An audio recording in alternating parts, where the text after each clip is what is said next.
نان مسلم ہے، غیر مسلم ہے، بغیر اسلام لائے مر گیا، کتنا ہی بہترین آدمی کیوں نہ ہو، اس نے انسانیت کی کتنی ہی خدمت کیوں نہ کی ہو، اس کے لیے استغفار کرنا جائز نہیں۔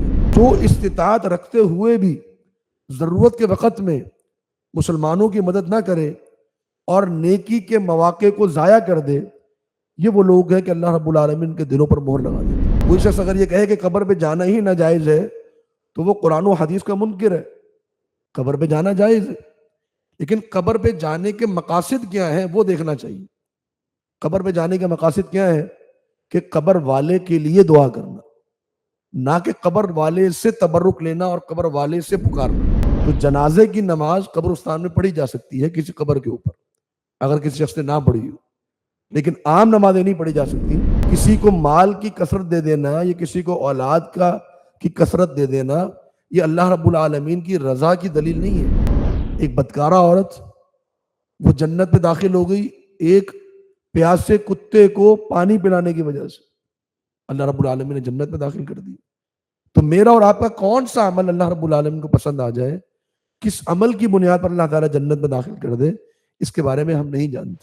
وَلَقَدْ يَسَّرْنَا الْقُرْآنَ لِلذِّكْرِ فَهَلْ مِن مُدَّكِرٍ۔ الحمدللہ رب العالمین والصلاة والسلام علی اشرف الانبیاء والمرسلین نبینا محمد صلی اللہ علیہ وسلم وعلی آلہ واصحابہ اجمعین، اما بعد۔ سورہ التوبہ آیت 84 سے انشاءاللہ آج ہم آغاز کریں گے۔ وَلَا تُصَلِّ عَلَىٰ أَحَدٍ، وَلَا تُصَلِّ، اور آپ نماز نہ پڑھے، عَلَىٰ أَحَدٍ، کسی ایک پر، منہم، ان منافقین میں سے، ماتا، جو مر جائے، ابداً، کبھی بھی۔ اس کا ابداً کا تعلق لا تُصَلِّ سے ہے کہ آپ کبھی بھی نماز نہ پڑھیں ان میں سے کسی ایک پر جو مر جائے۔ وَلَا تَقُمْ، اور آپ نہ کھڑے ہوں، علی قبرہ، اس کی قبر پر، انہم، بے شک یہ منافقین، کفروا، انہوں نے کفر کیا، باللہ، اللہ کے ساتھ، ورسولہ، اور اللہ کے رسول کے ساتھ، وماتوا، اور یہ مر گئے، وہم فاسقون، اس حال میں کہ یہ لوگ فاسق ہیں۔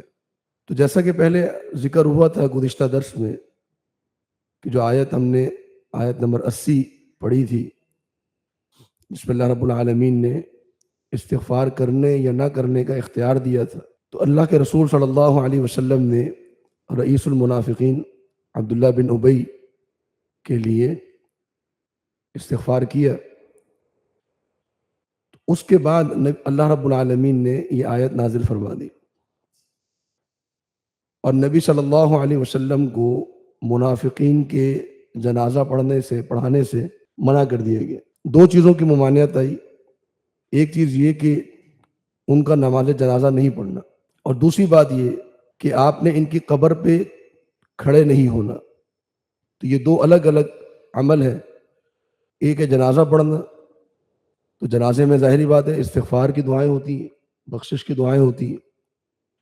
تو بخشش کی دعا ایسے شخص کے لیے کرنا جو کفر اور شرک پر مرا ہو، یہ جائز نہیں ہے۔ اگر ہمیں کسی شخص کے بارے میں معلوم ہے کہ وہ شخص غیر مسلم ہے، مسلمان نہیں ہے، اور وہ مر جاتا ہے اسی کفر کی حالت میں، تو ہمارے لیے یہ جائز نہیں ہے کہ اس غیر مسلم کے لیے اللہ رب العالمین سے دعا کرے، چاہے وہ شخص کتنا ہی اچھا کیوں نہ ہو، اس نے اپنی زندگی میں کتنی ہی اچھائیاں کی ہوں، اگر وہ کفر کی حالت میں مرا ہے اور اس نے کبھی بھی اسلام پر عمل نہیں کیا، توحید کو قبول نہیں کیا، اللہ کے رسول صلی اللہ علیہ وسلم پر ایمان نہیں لایا، تو مسلمان کے لیے یہ جائز نہیں ہے کہ وہ ایسے شخص کا جنازہ پڑھے یا ایسے شخص کے لیے استغفار کرے۔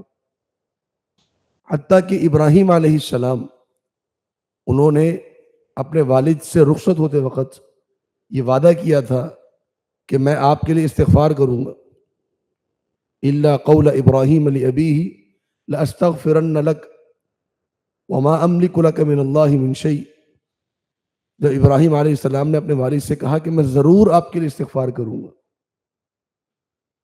لیکن پھر اللہ رب العالمین نے ابراہیم علیہ السلام کو بعد میں یہ خبر دی کہ جو شخص حالت شرک میں مر گیا، حالت کفر میں مر گیا، چاہے وہ کسی نبی کا باپ ہو یا نبی کا بیٹا ہو یا نبی کی بیوی ہو، یہ تینوں مثالیں موجود ہیں قرآن مجید میں۔ نبی کا والد ابراہیم علیہ السلام کے والد، نبی کا بیٹا نوح علیہ السلام کا بیٹا جو طوفان کی حالت میں غرق ہوا اور طوفان نوح میں وہ غرق ہوا اور حالت کفر میں مرا ہوا، اور نبی کی بیوی، دو بیویاں، ایک نوح علیہ السلام کی بیوی اور دوسرا لوط علیہ السلام کی بیوی، دونوں کی بیویاں وہ حالت کفر میں مری تھی، حالت شرک میں مری، اللہ کے عذاب میں آ کے مری۔ تو اس سے فرق نہیں پڑتا کہ اس کا نبی سے کیا تعلق ہے۔ اور بسا اوقات لوگ اس بات کو بہت ایک بڑی سمجھتے ہیں معاملہ کے، حتیٰ کہ لوگ اس کو توہین اور گستاخی تک لے جاتے ہیں اس معاملے کو، لیکن اللہ کے رسول صلی اللہ علیہ وسلم نے بالکل دو ٹوک انداز میں، واضح انداز میں اپنے والدین کے بارے میں بھی یہی احکامات بیان فرمائے۔ ایک حدیث میں، صحیح مسلم کی حدیث ہے، ایک اعرابی، ایک دیہاتی نبی صلی اللہ علیہ وسلم کے پاس آیا اور اس نے کہا اللہ کے رسول صلی اللہ علیہ وسلم این ابی، میرے والد کہاں ہیں جو فوت ہو گئے، میرے والد کہاں ہیں؟ اس کا مقصد یہ تھا کہ جنت میں یا جہنم میں؟ تو نبی صلی اللہ علیہ وسلم نے فرمایا فی النار، جہنم میں۔ دیہاتی سے کہا فی النار، جہنم میں۔ اب وہ دیہاتی شخص تھا، تو اس کا چہرہ، رنگ اس کا تھوڑا متغیر ہوا، تبدیل ہوا، بری لگی اس کو یہ بات۔ تو نبی صلی اللہ علیہ وسلم نے وضاحت فرماتے ہوئے فرمایا، بہت ہی سخت کلمات ہیں لیکن یہ حدیث کے الفاظ ہیں، فرمایا ان ابی و اباک فی النار، بے شک میرا والد اور تیرا والد دونوں جہنم میں۔ صحیح مسلم کی حدیث کے الفاظ ہیں۔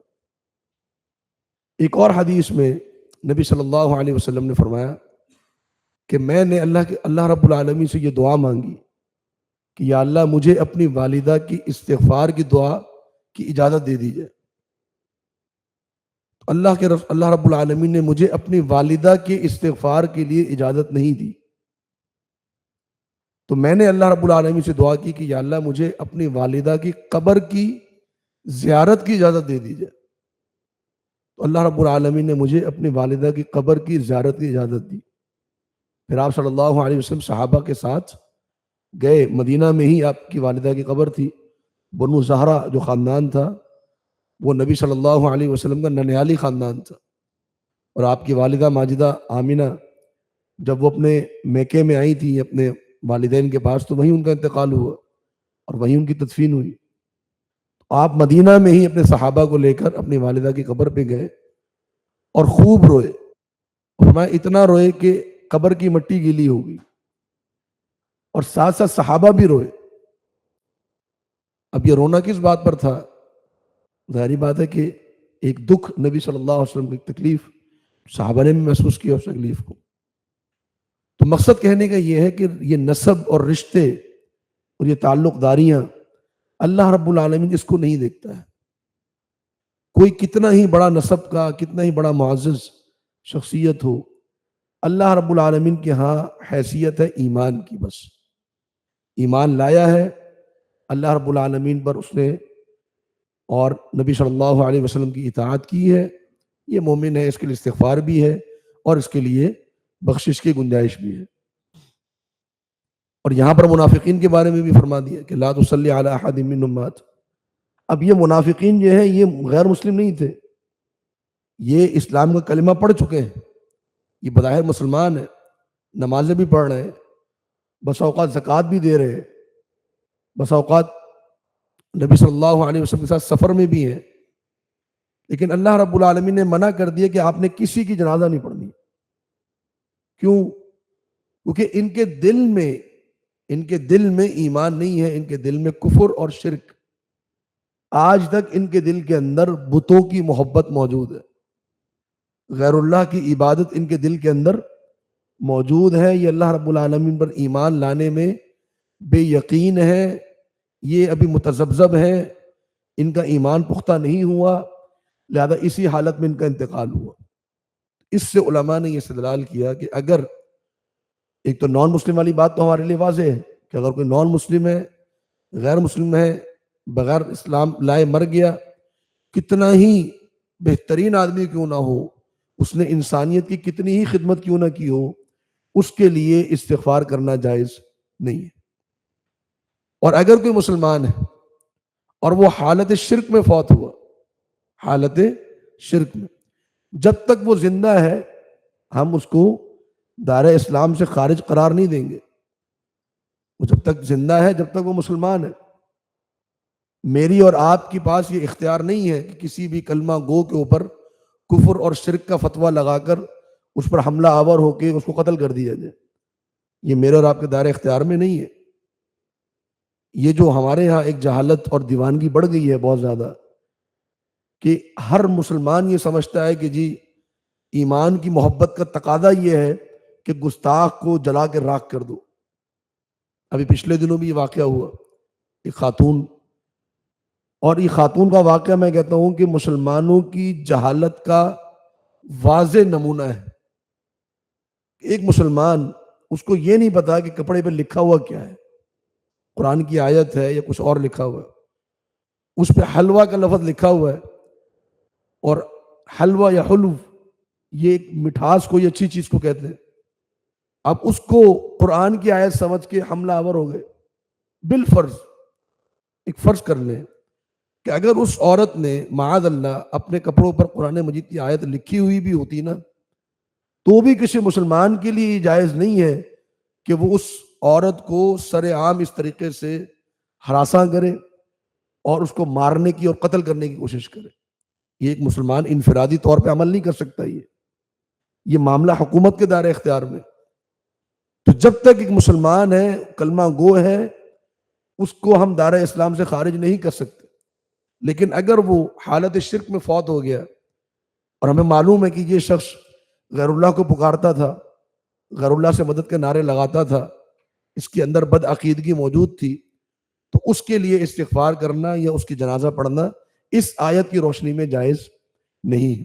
کیونکہ یہاں جو منع کیا جا رہا ہے نبی صلی اللہ علیہ وسلم کو، وہ نان مسلم سے منع نہیں کیا جا رہا، بلکہ یہاں پر جو حکم دیا جا رہا ہے وہ ان مسلمانوں کے لیے دیا جا رہا ہے جو نبی صلی اللہ علیہ وسلم کے زمانے میں تھے اور انہوں نے کلمہ پڑھا ہوا تھا، اور وہ نبی صلی اللہ علیہ وسلم کی امامت میں جماعتیں پڑھتے رہے ہیں، مسجد نبوی میں بیٹھتے رہے ہیں، آپ صلی اللہ علیہ وسلم کی قرأت سنتے رہے ہیں، لیکن پھر بھی فرما دیا گیا کہ نہیں، چونکہ یہ کفر اور شرک پہ مرے ہیں، لہذا ان کی جنازہ آپ نے نہیں پڑھنی ہے۔ تو جو آج کے دور کا مسلمان ہو لیکن وہ حالت شرک میں فوت ہوا، تو یقیناً وہ بھی اس آیت کے زمرے میں آتا ہے۔ اور دوسری بات یہ کہ وَلَا تَقُمْ عَلَىٰ قَبْرِ، کہ ان کی قبر پہ کھڑے نہیں ہونا۔ قبر پہ کھڑے نہ ہونے کا معنی کیا ہے؟ کہ قبر پہ جا کر قبر پہ جانا جائز ہے، کوئی یہ نہیں کہتا کہ قبر پہ جانا ہی ناجائز ہے۔ کوئی شخص اگر یہ کہے کہ قبر پہ جانا ہی ناجائز ہے تو وہ قرآن و حدیث کا منکر ہے۔ قبر پہ جانا جائز ہے، لیکن قبر پہ جانے کے مقاصد کیا ہیں وہ دیکھنا چاہیے۔ قبر پہ جانے کے مقاصد کیا ہے؟ کہ قبر والے کے لیے دعا کرنا، نہ کہ قبر والے سے تبرک لینا اور قبر والے سے پکارنا، بلکہ قبر والے کے لیے دعا کرنا۔ اور نبی کریم صلی اللہ علیہ وسلم کی سنت ہے قبرستان جانا۔ آپ ہر ہفتے، احادیث میں آتا ہے ہر ہفتے یا مہینے میں کم از کم ایک بار اگر ابھی رہ جاتا تو آپ بقیع قبرستان، اور جب غزوہ احد ہوا تو اس کے بعد شہداء احد کے مقبرے پر آپ جایا کرتے تھے، اور وہاں جا کر آپ طویل دعائیں کیا کرتے تھے، طویل دعائیں۔ اور وہاں صحابہ کرام نے اس کو سنت اور محمول کیا کہ یہ سنت ہے۔ اور نبی صلی اللہ علیہ وسلم اپنی وفات سے تھوڑا عرصہ قبل گئے جب بقیع قبرستان، تو آپ نے جا کر کہا کہ ممکن ہے کہ آج کے بعد ہماری ملاقات نہ ہو سکے، یہ الفاظ بھی آپ نے کہے۔ تو یہ جانا قبر پہ کوئی حرج نہیں، بلکہ بسا اوقات نبی صلی اللہ علیہ وسلم نے قبر پہ جا کے جنازہ بھی پڑھی، نماز جنازہ بھی ادا کیا آپ نے قبر پہ جا کر۔ ایک خاتون تھی صحابیہ، وہ ان کی ایک فضیلت یہ تھی کہ وہ مسجد نبوی کی صفائی کا اہتمام کرتی تھی. آتی تھی تو مسجد نبوی کو صاف کرنے کی کوشش کرتی، جھاڑو لگاتی، پانی ڈالتی، ٹھنڈا کرتی مسجد کو، خوشبو لگاتی. تو ایک دن ایک رات ان کا انتقال ہو گیا، بیمار تھی، فوت ہو گئی. اب رات کا وقت تھا، تو صحابہ کو تعلیم یہ دی گئی تھی کہ جب فوت ہو جائے تو زیادہ انتظار نہیں کرنا. یہ جو ہمارے یہاں 2-3 دن تک رکھا جاتا ہے، یہ خلاف سنت ہے، یہ خلاف دین عمل. جیسے ہی انتقال ہو فوراً تدفین کا انتظام ہونا چاہیے. تو رات ہی رات میں انتقال ہوا، اور رات ہی رات میں صحابہ نے جنازہ پڑھی اور ان کی تدفین کر دی. فجر میں آپ جب آئے تو آپ کے علم میں آیا کہ اس طرح وہ خاتون نے ان کا انتقال ہوا اور صحابہ نے ان کی تدفین بھی کر دی ہے. تو آپ ناراض ہوئے، کہا مجھے اٹھا دیتے، مجھے بتا دیتے. تو صحابہ نے کہا اللہ کے رسول صلی اللہ علیہ وسلم ہمیں یہ شاق گزرا کہ ہم آپ کی آرام میں خلل ڈالیں، تو ہم نے آپ کو نہیں بتایا. تو نبی صلی اللہ علیہ وسلم فجر کے بعد اس صحابیہ کی قبر پہ گئے، اور جناب عبداللہ بن عباس فرماتے ہیں کہ صلی علیہا، کہ اللہ کے رسول صلی اللہ علیہ وسلم نے نماز پڑھی اس قبر کے اوپر، وکبر اربعا، اور 4 مرتبہ تکبیرات کہی. یعنی بالکل جنازہ کے انداز میں آپ نے نماز جنازہ پڑھی. تو جنازے کی نماز قبرستان میں پڑھی جا سکتی ہے کسی قبر کے اوپر اگر کسی شخص نے نہ پڑھی ہو، لیکن عام نمازیں نہیں پڑھی جا سکتی. عام نمازوں کے لیے نبی صلی اللہ علیہ وسلم نے منع فرمایا کہ قبرستان کو نماز کی جگہ نہ بناؤ، یا اپنے گھروں کو قبرستان نہ بناؤ، وہاں نمازیں پڑھا کرو. تو قبر پہ جانا جائز ہے، لیکن اس کے لیے مقصد واضح ہونا چاہیے کہ قبر والے سے نہیں مانگنا، بلکہ قبر والے کے لیے مانگنا ہے اور اس کے لیے دعا کرنی. تو یہاں 2 احکامات دیے گئے اور وجہ بتا دی گئی کہ انہم کفروا باللہ ورسولہ، یہ اس وجہ سے کہ یہ لوگ بظاہر مسلمان ہوتے ہوئے بھی انہوں نے اللہ کا کفر کیا اور اللہ کے رسول کا کفر کیا، اور اسی حال میں ان کی وفات ہوئی، مرے اس حال میں کہ یہ مفاسق تھے اور اپنے گناہ پر اور اپنے کفر کے اوپر ان کی موت ہو گئی. پھر فرمایا کہ ولا تعجبک اموالہم واولادہم، ولا تعجبک، اور آپ کو تعجب میں نہ ڈالیں یا آپ کو حیران نہ کریں یا آپ کو پسند نہ آ جائیں. یہ تینوں معنی کی جا سکتے ہیں. آپ کو پسند نہ آ جائیں اموالہم، ان کے مال، و اولادہم، اور ان کی اولادیں. یعنی آپ ان کی مال اور ان کی اولادیں دیکھ کر آپ دنیا کی طرف راغب نہ ہو جائیں. یہ ایک بڑا اہم پہلو ہے جو اللہ رب العالمین نے سکھایا، اس کی تفصیل میں ذکر کرتا ہوں. فرمایا انما یرید اللہ، فقط اس کے کہ اللہ رب العالمین نے ارادہ فرمایا ہے، ان یعذبہم، کہ عذاب دے ان منافقین کو، بہا، ان مالوں کے ساتھ اور ان اولادوں کے ساتھ، فی الدنیا، دنیا کی زندگی میں، وتزہق، اور نکل جائیں، انفسہم، ان کی جانیں، وہم کافرون، اس حال میں کہ یہ کافر ہوں. یہ آیت اللہ رب العالمین نے پہلے بھی ذکر کی، ہم پہلے پڑھ چکے ہیں اس آیت کو 2-3 رکوع قبل. صدقات کی اور زکوٰۃ کی آیت سے قبل یہ آیت ہم نے پڑھی تھی.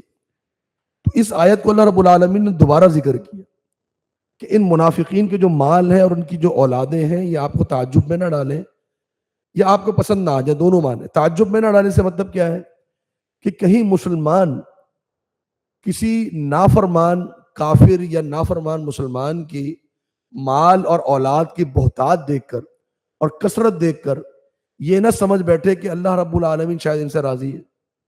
نہیں، کسی کو مال کی کثرت دے دینا یا کسی کو اولاد کی کثرت دے دینا یہ اللہ رب العالمین کی رضا کی دلیل نہیں ہے. آج بھی بہت سے مسلمان نان مسلم کی ترقی دیکھ کر جو ہے وہ مرعوب ہو جاتے کہ جی ترقی تو ان کی طرح کرنی چاہیے تھی. ہمیں ترقی کر لینا اور چیز ہے، لیکن ترقی پر دیکھ کر ان کو حق پر سمجھنا یہ غلط. اللہ رب العالمین کافروں کو دے دیتا ہے. اللہ تعالیٰ نے فرعون کو بھی مال و اسباب دیے تھے، اللہ رب العالمین نے قارون کو بھی دیے تھے، اللہ رب العالمین نے قریش مکہ کو بھی دیے تھے، اللہ رب العالمین نے نمرود کو بھی دیے تھے. اللہ رب العالمین نے ہر زمانے کے اہل حق کے مخالف جو اہل باطل تھے ان کو بڑی تعداد میں مال اور اولاد اور قوت عطا فرمائی تھی. ہر زمانے میں یہ معاملہ رہا ہے. تو ایسا نہ ہو کہ ہم یہ دیکھ کر تعجب میں پڑ جائیں کہ یہ لوگ تو ترقی کر رہے ہیں اور مسلمان جو وہ زوال میں ہیں. اور دوسری بات یہ کہ پسند نہ آ جائیں، یہ معنی اگر ہم کرتے ہیں تو معنی یہ کہ کہیں آپ ان کے مال اور اولادوں کو دیکھ کر آپ بھی دنیا کے اندر مصروف نہ ہو جائیں کہ جیسے یہ لوگ مال اور اولادیں کما رہے ہیں تو ہم بھی ایسے ہی کر لیں. ہم بھی آخرت کو پیچھے چھوڑ دیں, ہم بھی دنیا کی طرف راغب ہو جائیں.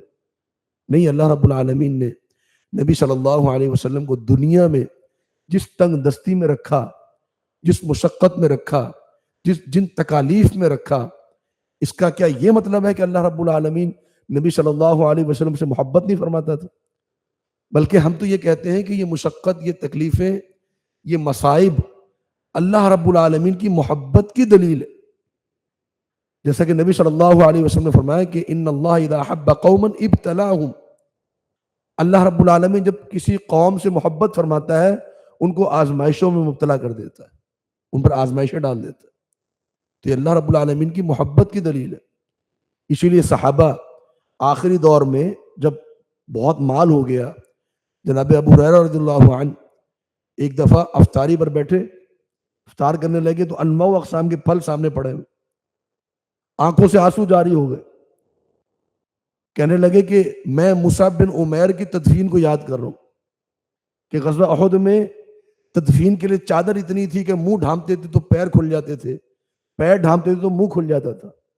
ہم نے منہ پہ چادر ڈالی اور پیروں پہ گھاس ڈال کے ہم نے ان کی تدفین کی. پھر رونے لگ گئے, کہنے لگے مجھے خوف یہ ہے کہ کہیں اللہ رب العالمین نے یہ نعمتیں ہمیں دنیا میں دیکھ کر ہماری آخرت کا اجر تو نہیں کم کر دیے. اور ہم یہ سوچتے ہیں کہ جب ہم دین کی طرف جاتے ہیں تو پھر ہماری جو دنیا کی کمی ہے یہ کہیں اللہ کی ناراضگی تو نہیں ہے. نہیں, یہ اللہ کی رضامندی کی دلیل ہو سکتی ہے اور انسان کو اس پر صبر کرنا چاہیے. تو ولا تعجب کا اموالہم اولادہم, اور پھر مقصد کیا بیان فرمایا کہ انما یرید اللہ ان یعذبہم بہا فی الدنیا, اللہ رب العالمین ان مالوں کے ساتھ, ان اولادوں کے ساتھ ان کافروں کو, ان منافقین کو, ان دنیا کے پجاریوں کو اللہ رب العالمین دنیا میں عذاب دیتا ہے. یہ مال اور اولاد کی کثرت ان کے لیے کوئی سہولت نہیں ہے, کوئی راحت کا سامان نہیں ہے. یہ بڑی بڑی بے قراری, بے چینی اور بڑی اذیت میں مبتلا رہتے ہیں یہ لوگ. ان کو کسی پل سکون نہیں ملتا ہے, ہمیشہ ذہنی اذیت میں رہتے ہیں اور اسی حال میں کفر میں مبتلا رہتے رہتے ان کا انتقال ہو جاتا ہے, ان کا خاتمہ ہو جاتا ہے. پھر فرمایا کہ وَإِذَا أُنزِلَتْ, اب یہ منافقین کی ایک بری صفت ہے, اس کا بیان اللہ رب العالمین نے فرمایا وَإِذَا أُنزِلَتْ, اور جب نازل کی جاتی ہے سورۃ, کوئی سورت, ان آمنو, یہ کہ تم ایمان لے آؤ, باللہ, اللہ پر, وجاہدو, اور تم جہاد کرو, مع رسولہ, اللہ کے رسول کے ساتھ, استأذنک, اجازت طلب کرتے ہیں آپ سے, اولو الطول, وسعت والے, طول کا معنی وسعت یعنی صاحب مال, مال والے یا وسعت والے اجازت طلب کرتے ہیں آپ سے, منہم, ان منافقین میں سے, وقالو, اور وہ کہتے ہیں, ذرنا, آپ چھوڑ دیجئے ہمیں, نکن, ہم ہو جائیں, مع القاعدین, بیٹھنے والوں کے ساتھ. اللہ رب العالمین نے یہ بھی ایک صفت بیان فرمائی کہ منافقین کی ایک نشانی ہے کہ جب انہیں اللہ رب العالمین کا کوئی حکم ملتا ہے, مثال کے طور پہ جہاد کا حکم ہے, یہ اللہ رب العالمین نے ایک مثال دی, ان ضروری نہیں کہ صرف یہی معاملہ ہے, بلکہ بطور مثال کے ذکر کیا کہ جب یہ آیت آتی ہے کہ ایمان لے آؤ, جہاد کرو, تو جو جہاد کی طاقت رکھتے ہیں, جن کے پاس سواریاں موجود ہیں, جن کے پاس مال موجود ہے, جن کو اپنے کاروبار میں گھاٹے کا اور نقصان کا اندیشہ بھی نہیں ہے, وہ آ کر اجازت طلب کرنا شروع کر دیتے. کیوں؟ کیونکہ ان کے دل میں وہ ایمانی قوت نہیں ہے جو ان کو اس عمل کے اوپر ابھار سکے, اس عمل پر راغب کر سکے. اور یہ معاملہ صرف جہاد کے تعلق سے نہیں ہے, یہ معاملہ ان کا ہر عمل کے تعلق سے. اللہ رب العالمین نے ان کے اور بہت سے اعمال ذکر کیے. مثال کے طور پہ جب کسی معاملے کا فیصلہ کرانا ہو, اور فیصلہ ان کو معلوم ہے کہ جب اللہ کے رسول کے پاس لے کر جائیں گے تو ہمارے حق میں نہیں ہوگا, تو بجائے اللہ کے رسول صلی اللہ علیہ وسلم کی طرف جانے کے وہ یہودیوں کی طرف چلے جاتے تھے. اس قدر ان کی گستاخی اور جرت تھی کہ ایمان لائے اللہ کے رسول پر, فیصلہ کرانا ہے تو لے گئے یہودیوں کے پاس, کیونکہ معلوم ہے کہ اگر دین اسلام کے مطابق فیصلہ کریں گے تو ہمارے حق میں تو فیصلہ نہیں ہوگا. خرچ کرنے کی باری آتی تھی تو کہتے ہیں ہمارے پاس تو ہے ہی کچھ نہیں. نماز پڑھنے کے لیے کھڑے ہوتے تھے تو ان سے زیادہ سست کوئی نہیں تھا, سب کے ساتھ ہوتے تو نماز پڑھ لیتے, اکیلے میں ہوتے تو نماز چھوڑ دیتے. کوئی ایک عمل بھی ان کا ایسا نہیں تھا جو شریعت کے مطابق ہو. تو یہ ایک عمل صرف جہاد کے حوالے سے نہیں ہے بلکہ اور بہت سے اعمال ان کے. تو کہنے لگے کہ ہمیں آپ چھوڑ دیں, ہم بیٹھنے والوں کے ساتھ بیٹھ جائیں. اللہ رب العالمین نے فرمایا کہ رضو, یہ راضی ہیں, بِأَن یکونوا, یہ کہ ہوں یہ لوگ, مع الخوالف, خوالف یہ جمع ہے خالفتن کی. خالفتن کا معنی پیچھے رہنے والی عورت, تو خوالف کا معنی ہوگا پیچھے رہنے والی عورتیں. یعنی اللہ رب العالمین نے ان کو آڑ دلائی کہ یہ اس بات پر راضی ہیں کہ یہ پیچھے جو عورتیں رہ گئی ہیں یہ ان کے ساتھ بیٹھ جائیں. مردانگی ان میں ختم ہو گئی ہے, عورتوں کے ساتھ بیٹھنے پر راضی ہیں. وَطُوبِعَ, اور مہر لگا دی گئی ہے, عَلَىٰ قُلُوبِهِمْ, ان کے دلوں پر, فَهُمْ, پس یہ لوگ, لا یفقہون, یہ ذرا بھی سمجھ نہیں رکھتے. اللہ رب العالمین نے ان کے دلوں پر مہر لگا دی ہے.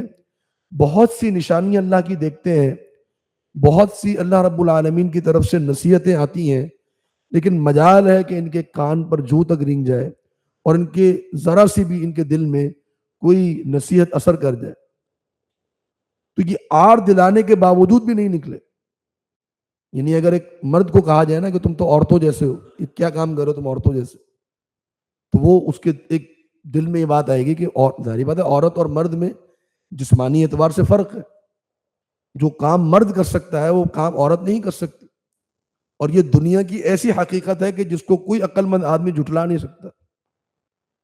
تو اب مرد کو عورت بنا دینا یا عورتوں کے ساتھ بٹھا دینا یہ ایک آڑ دلانے والا معاملہ ہے. اور یہ بالکل ایسے ہی ہے کہ جیسے عورتوں کو کہا جائے کہ تم کیا مرد بننے چلی ہو, کیونکہ عورتوں کا عورت رہنا یہ اس کی نسوانیت کا حسن ہے, اس کا مرد بن جانا یہ نسوانیت نہیں ہے. اور آج ہمارے یہاں عورتوں کو حقوق دلوائے جاتے ہیں مرد بنا کر, حالانکہ عورتوں کے حقوق جو شریعت نے دیے ہیں وہ عورت بنا کر دیے, مرد بنا کر نہیں دیے. تو اللہ رب العالمین نے یہاں پر یہ آڑ دلائی منافقین کو, کیا تم عورتوں کے ساتھ بیٹھنا چاہتے ہو؟ اور پھر یہ ان کی ایک سزا تھی کہ اللہ تعالیٰ نے ان کے دلوں کے اوپر مہر لگا دی. اور یہ سب سے سخت سزا ہے کہ اللہ رب العالمین کسی انسان کے دل کے اوپر مہر لگا دے, پھر کوئی بڑی سے بڑی نصیحت آ جائے نا اس کو اثر نہیں ہوتا. آگے فرمائیں کہ لیکن الرسول, لیکن اللہ کے رسول صلی اللہ علیہ وسلم, والذین آمنوا, اور وہ لوگ جو ایمان لائے, معہو, اللہ کے رسول صلی اللہ علیہ وسلم کے ساتھ, جاہدوا, وہ جہاد کرتے ہیں, باموالہم, اپنے مالوں کے ساتھ, وانفسہم, اور اپنی جانوں کے ساتھ, واولئک, اور یہی لوگ ہیں, لہم الخیرات, انہی کے لیے تمام بھلائیاں ہیں, واولئک, اور یہی لوگ ہیں, ہم المفلحون, یہی کامیاب ہیں.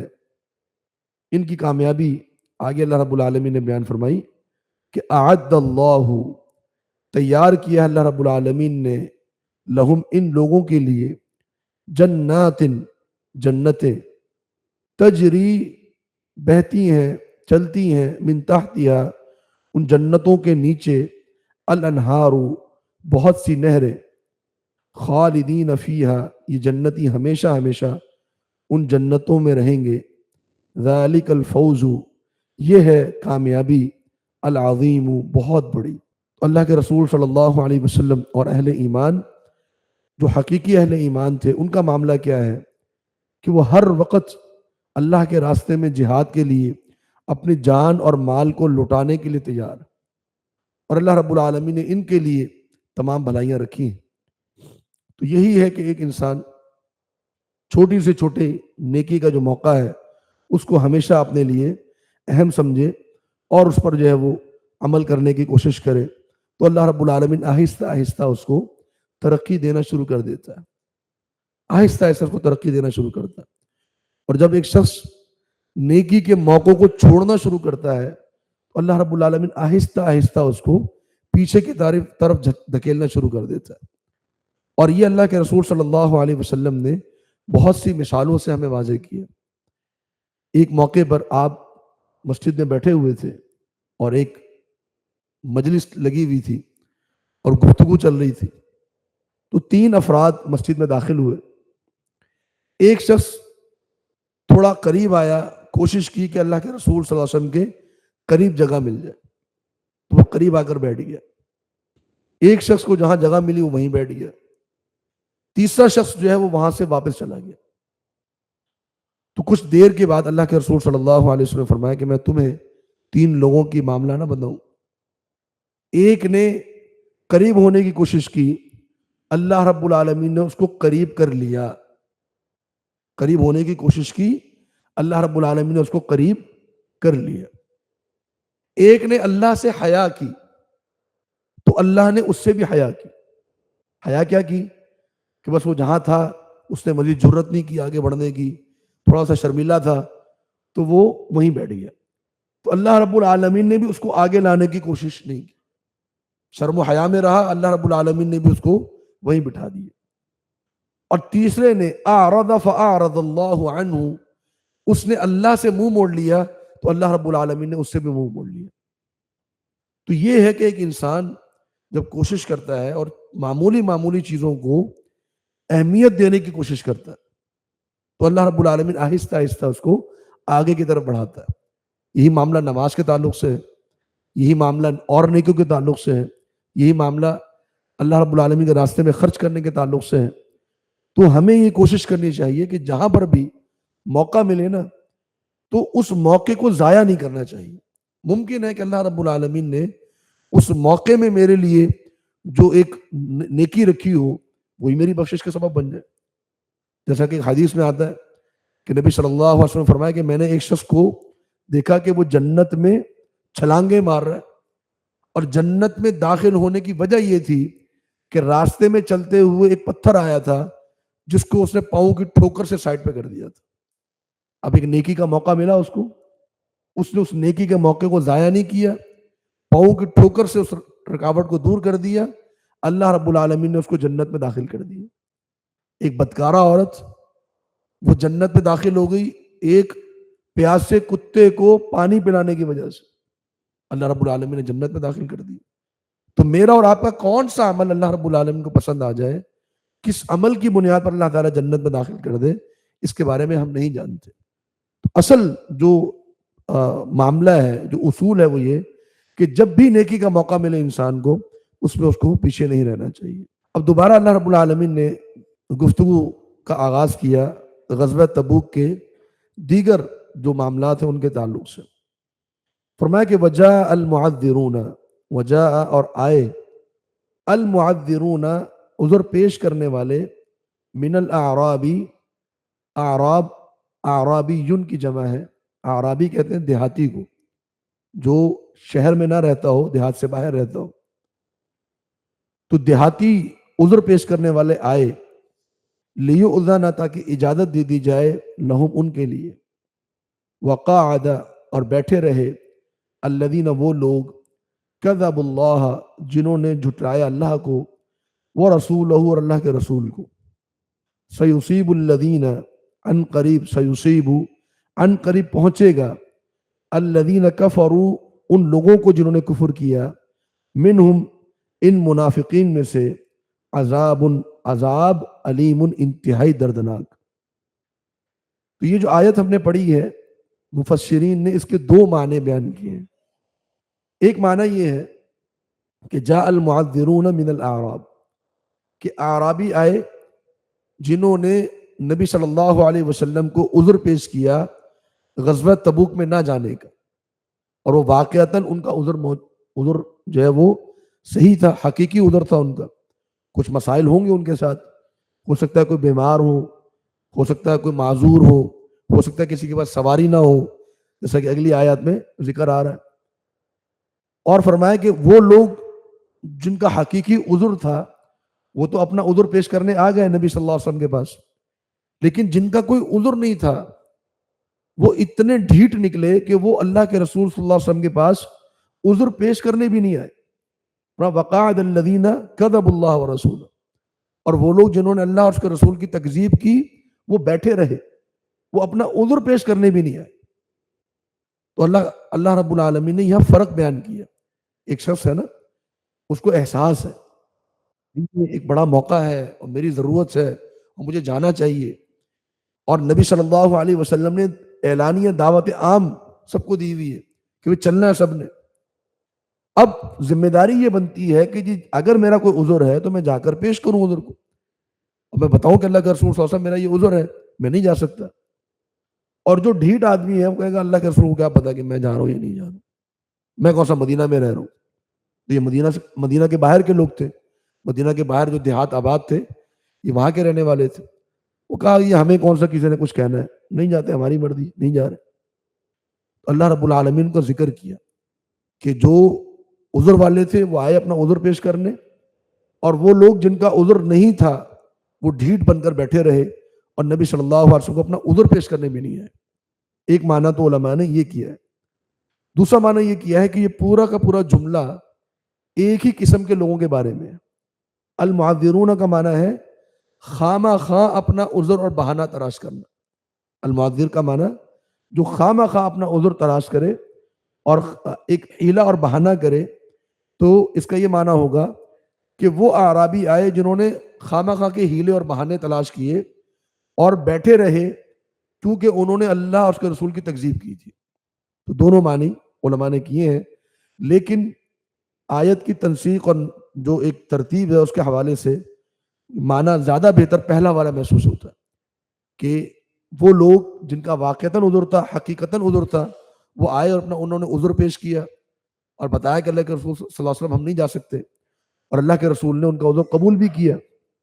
اور وہ لوگ کہ جو جن کا کوئی عذر نہیں تھا وہ بیٹھے رہے, اور اللہ رب العالمین ان کو توفیق بھی نہیں دی کہ وہ آ کر اپنا عذر جو ہے وہ پیش کر سکے. اور فرمایا کہ سیصیب الذین کفروا منہم عذاب علیم. یہ لوگ جنہوں نے اپنا عذر بھی پیش نہیں کیا, ان کو اپنا عذر پیش نہ کرنے کی وجہ سے اللہ رب العالمین کی طرف سے دردناک عذاب آئے گا. احساس بھی نہیں ہے ان کو. تو یہ احساس ہونا بڑی بات ہوتی ہے. ایک شخص نے اگر گناہ کر لیا نا اور اس سے بار بار ایک گناہ ہو رہا ہے اور وہ اس کے دل میں کم از کم احساس ہے کہ یا اللہ میں گناہ کر رہا ہوں, اس سے گناہ ہو رہا ہے, اس کو احساس ہے اس چیز کا, تو اللہ رب العالمین اس کے اس احساس کو ہی توبہ میں تبدیل کر دیتا ہے. اس کے اس احساس کا بڑا خیال کرتا ہے اللہ رب العالمین. احساس تو ہے کم از کم اس کو, اور ممکن ہے کہ اس احساس کی بنیاد پر وہ اپنی زندگی میں کسی وقت میں آ کر توبہ کر لے.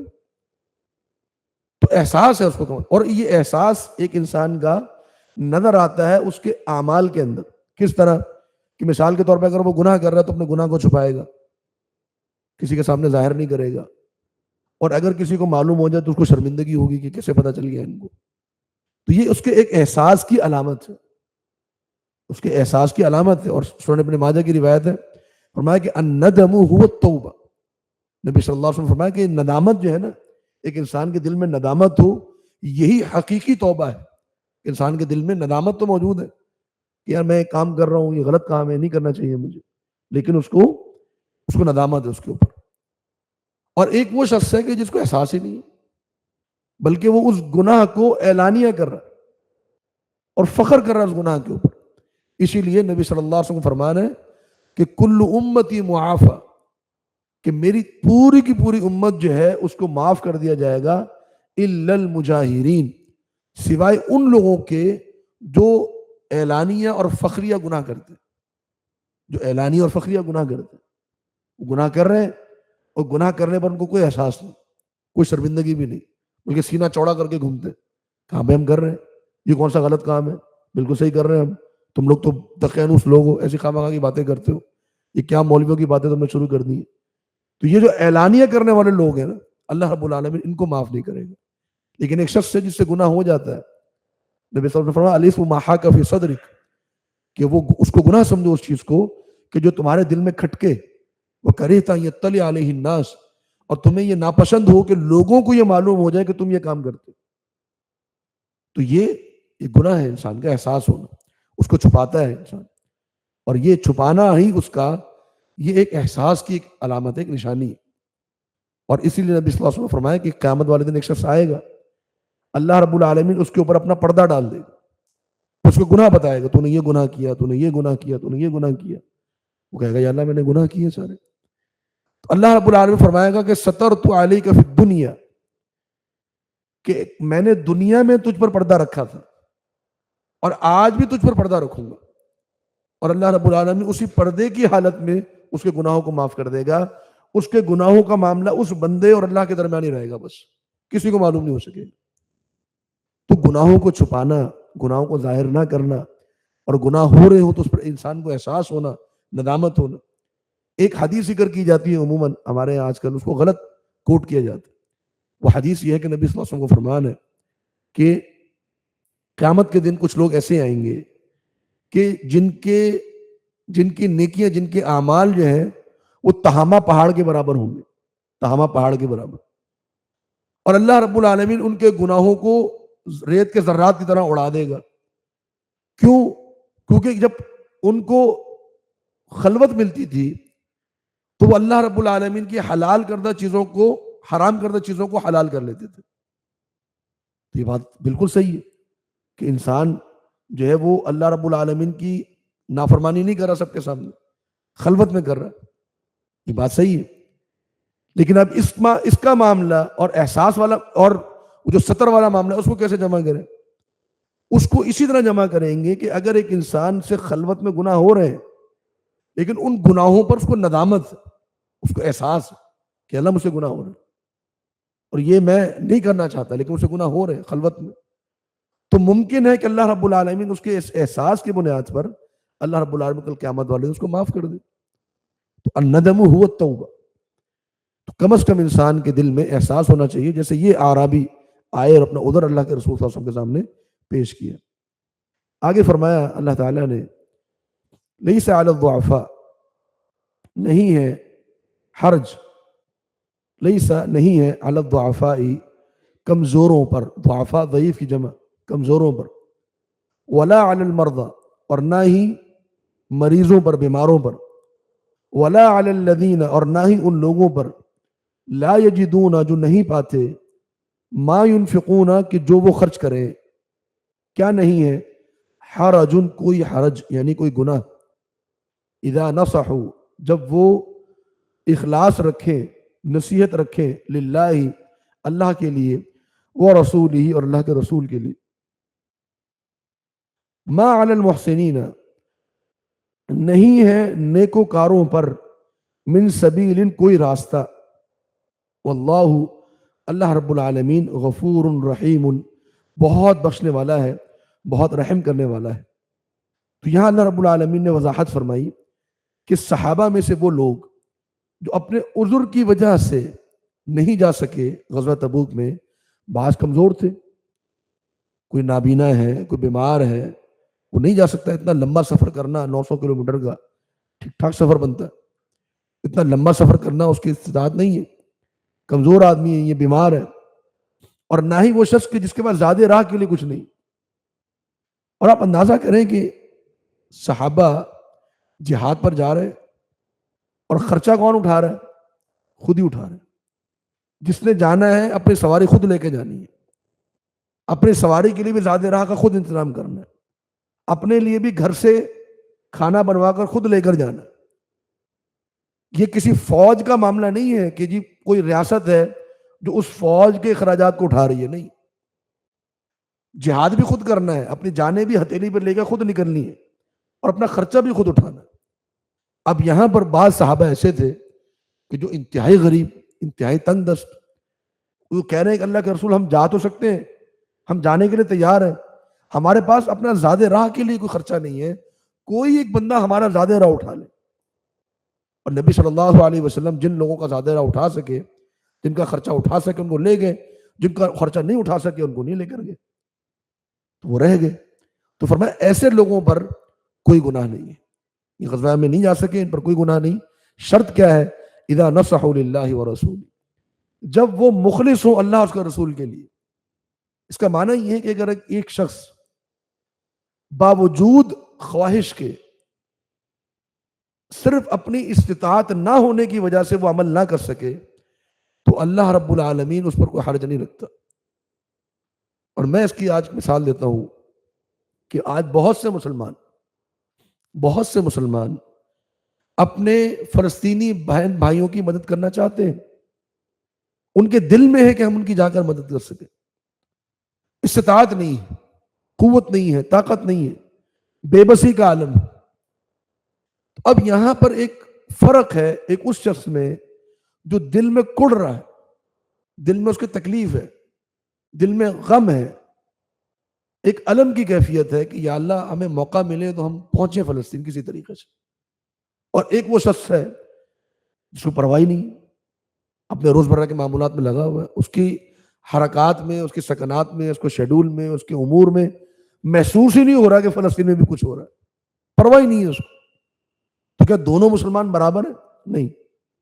تو یہاں اللہ رب العالمین فرمایا اذا نصحوا للہ والرسول، جب مخلصی ہو نا اور لوگوں کے لیے دل میں تڑپ ہو اور درد ہو دل میں تو پھر حرج نہیں ہے.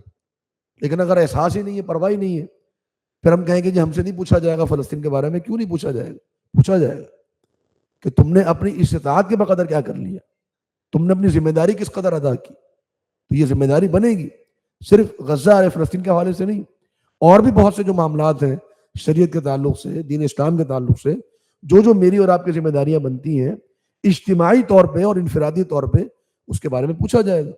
کل قیامت کے دن سوال ہوگا اللہ رب العالمین کے دربار میں. تو جس شخص کے دل میں پشیمانی ہو اور احساس ہو اور تکلیف ہو تو یقیناً یہ اللہ رب العالمین کے ہاں ایک عذر بن سکتا ہے، لیکن دل میں یہ چیز ہونی چاہیے.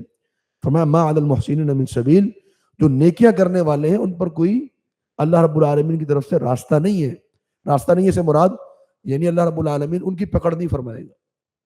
بلکہ جب نبی صلی اللہ علیہ وسلم غزوہ تبوک سے واپس آئے اور آپ مدینہ کے قریب تھے تو آپ نے صحابہ سے کہا اے میرے صحابہ، چند ایسے لوگ ہیں تم نے کوئی ٹیلا عبور نہیں کیا ریت کا، تم کسی گھاٹی میں نہیں اترے اور تم نے کسی مقام پر پڑاؤ نہیں کیا، مگر وہ مدینہ میں رہنے والے تمہارے ساتھ تھے.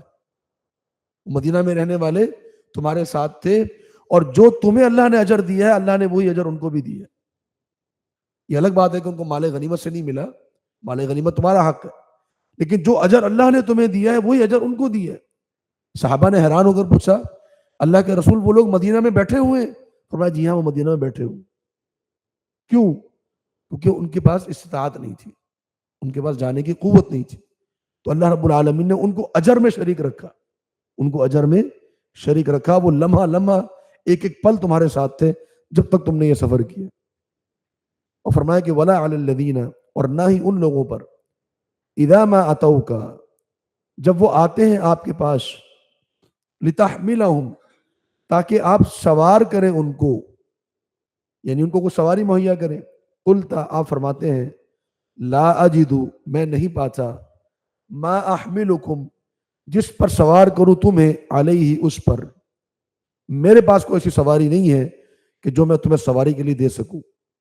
تولو، وہ آپ کے پاس سے جاتے ہیں، وَأَعْيُنُهُمْ، اور ان کی آنکھیں، تفیض، بہہ رہی ہوتی ہیں، من الدمع، آنسوؤں سے، حزناً، غم کے مارے، اللہ یجدو، یہ کہ وہ نہیں پاتے ہیں، ما ينفقون، جو وہ خرچ کر سکے.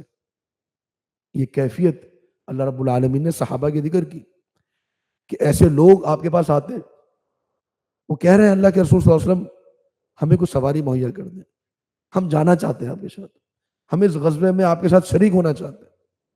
نبی صلی اللہ علیہ وسلم فرماتے ہیں میرے پاس کوئی سواری ہے ہی نہیں، جو تھی بانٹ چکا ہوں، اب میرے پاس مزید نہیں ہے سواری.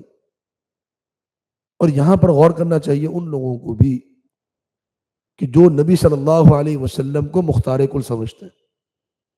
آپ صلی اللہ علیہ وسلم اپنی زندگی میں غزوے کے موقع پر آنے والے صحابہ کو ایک گھوڑا یا ایک اونٹ دینے پر بھی قادر نہیں ہے، اور فرما رہے ہیں کہ لا اجد ما احملکم علی، میرے پاس کوئی سواری نہیں ہے کہ تمہیں دے سکوں. اب جب یہ بات سنتے ہیں تو ان کی کیفیت کیا ہوتی ہے کہ جب اللہ کے رسول صلی اللہ علیہ وسلم کی مجلس سے اٹھ کر جاتے ہیں تو بلک بلک کے رو رہے ہوتے، آنکھوں سے آنسو نکل رہے ہوتے. ان جوان مردوں کے آنکھوں سے آنسو نکل رہے. اس مرد کو رلا دیا، اس صحابی کو، اس بات نے کہ میں اللہ کے رسول صلی اللہ علیہ وسلم کے ساتھ اس غزوے میں صرف اس وجہ سے شریک نہیں ہو پا رہا کہ میرے پاس کوئی سواری نہیں، میرے پاس کوئی سواری نہیں. تو یہ اللہ رب العالمین نے دونوں مناظر اور دونوں کیفیات ذکر کی ایک وہ لوگ ہیں اولو الطول، وسعت والے، قوت والے، مال والے، وہ بیٹھے ہوئے، ان کو آر محسوس دلائی جا رہی ہے کہ بھائی عورتوں کے ساتھ بیٹھے ہوئے ہو، پھر بھی بیٹھے ہوئے، ان کے دلوں پہ مہر لگی۔ دوسرے یہ لوگ ہیں اٹھ اٹھ کے آ رہے، لپک رہے، اللہ کے رسول ہمیں لے چلے، ہمیں لے چلے، کوئی سواری دے دے، ہم دو کے ساتھ چلے جائیں گے۔ بلکہ غزوہ تبوک میں یہاں تک ہوا کہ ایک ایک اونٹ پر تین تین صحابہ تھے، دو چلتے تھے، ایک سوار ہوتا تھا، باریاں لگتی تھی سواری ہونے کی، اس کے باوجود سواریاں مہیا پوری نہیں ہو سکی، بہت سے صحابہ نہیں جا سکے، اب آنکھوں سے آنسو نکل رہے ہیں اس غم کے مارے کہ ہم اللہ کے راستے میں خرچ نہیں کر سکتے۔ پھر اللہ رب العالمین نے فرمایا کہ انما السبیل، فقط راستہ، علی الذین، ان لوگوں پر ہے، یستأذنونک، جو اجازت طلب کرتے ہیں آپ سے، وہم اغنیاء، جبکہ وہ مالدار ہیں، مالدار ہونے کے باوجود آپ سے اجازت طلب کر رہے ہیں کہ ہم نہیں جانا چاہتے غزوے میں، ہمیں آپ رہنے دیں، ہمارے ساتھ بڑے مسائل ہیں، بڑی پریشانی ہے۔ رضو، وہ راضی ہو گئے، بِأَن یکونوا، کہ وہ ہو جائیں، مع الخوالف، پیچھے بیٹھنے والی عورتوں کے ساتھ، وطبع اللہ، اور مہر لگا دی اللہ نے، علی قلوبہم، ان کے دلوں پر، فہم لا یعلمون، پس وہ کوئی علم نہیں رکھتے۔ یہ جو معاملات چل رہے ہیں اور یہ جو صورتحال ہے، ان کو ادراک ہی نہیں ہے کہ ان کے ساتھ ہو کیا رہا ہے، وہ کر کیا رہے ہیں۔ اللہ رب العالمین نے ان کے دلوں کے اوپر مہر لگا دی۔ تو جو استطاعت رکھتے ہوئے بھی ضرورت کے وقت میں مسلمانوں کی مدد نہ کرے اور نیکی کے مواقع کو ضائع کر دے، یہ وہ لوگ ہیں کہ اللہ رب العالمین کے دلوں پر مہر لگا دیتے۔ اس لیے میں پھر وہی بات کروں گا کہ یہ صرف غزوہ تبوک کو سامنے نہ رکھیں کہ صحابہ اور منافقین کا ایک معاملہ تھا، وہ ہو گیا، اور ہمیں قصہ بتایا جا رہا ہے کہ صحابہ نے کر لیا، منافقین نے نہیں کیا۔ ہمیں کیوں بتایا جا رہا ہے؟ یہ قیامت تک کے لیے اللہ رب العالمین نے قرآن مجید میں اس کو کیوں محفوظ کر دیا؟ بطور قصہ کے نہیں، ایک بطور ترغیب کے، کہ دیکھو یہ دو قسم کے لوگ تھے۔ ایک وہ لوگ تھے کہ جنہوں نے اپنی جانوں پر کھیل کر بھی اس موقع کو ضائع نہیں کیا، اور وہ آ رہے تھے، امڑ کے آ رہے تھے کہ کسی طریقے سے ان کو یہ موقع مل جائے، اور اللہ رب العالمین نے ان کا احساس کرتے ہوئے ان کو اس معاملے میں مجرم قرار نہیں دیا، بلکہ اللہ رب العالمین نے ان کو اجر عطا فرمایا۔ اور دوسرے یہ لوگ ہیں، موقع ملتے ہوئے بھی اور ان کے پاس قوت ہوتے ہوئے بھی انہوں نے اس معاملے کا احساس نہیں کیا، تو اللہ رب العالمین نے ان کے دلوں کے اوپر مہر لگا دی۔ تو ہمیں بھی اس چیز کا دھیان رکھنا چاہیے کہ اگر کبھی نیکی کا موقع آ جائے اور ہمیں نظر آ رہا ہو کہ یہ نیکی کا موقع ہے اور اس نیکی کو میں کر سکتا ہوں، اور پھر نہیں میں اس کی پرواہ نہ کرتے ہوئے اس کو میں چھوڑ دوں، تو ممکن ہے کہ کہیں مجھے اللہ رب العالمین اس سے بڑی نیکی سے محروم نہ کر دے۔ تو یہاں پر الحمدللہ ہمارا 10واں پارہ جو ہے وہ مکمل ہوا۔ اللہ رب العالمین سے دعا ہے کہ اللہ تعالیٰ ہمیں اپنے کلام پاک کو سمجھنے کی اور عمل کرنے کی توفیق عطا فرمائے۔ وآخر دعوانا الحمدللہ رب العالمین۔ سچ اور جھوٹ کا فیصلہ زبانی کلامی باتوں سے نہیں ہوتا، سچ اور جھوٹ کا فیصلہ ہوتا ہے عمل سے۔ اسی لیے اگلے جملے میں اللہ تعالیٰ نے بیان فرمایا وَسَيَرَ اللَّهُ عَمَلَكُمْ، اگر کوئی شخص اللہ کی قسم اٹھا کر بات کہے، وہ جھوٹا کیوں نہ ہو، اس کی قسم کی لاج رکھنی چاہیے، کیونکہ اس آدمی کی نہیں، اس نے جس کا نام لیا ہے، جس ہستی کا، اس ہستی کا مقام اور مرتبہ یہ ہے کہ اس کی بات کی لاج رکھی۔ وسلم کی عادت مبارکہ تھی، جب بھی کسی سفر سے آتے، خاص طور سے جہاد وغیرہ سے، سب سے پہلے اللہ کے رسول مسجد جاتے تھے اور 2 رکعت ادا کرتے۔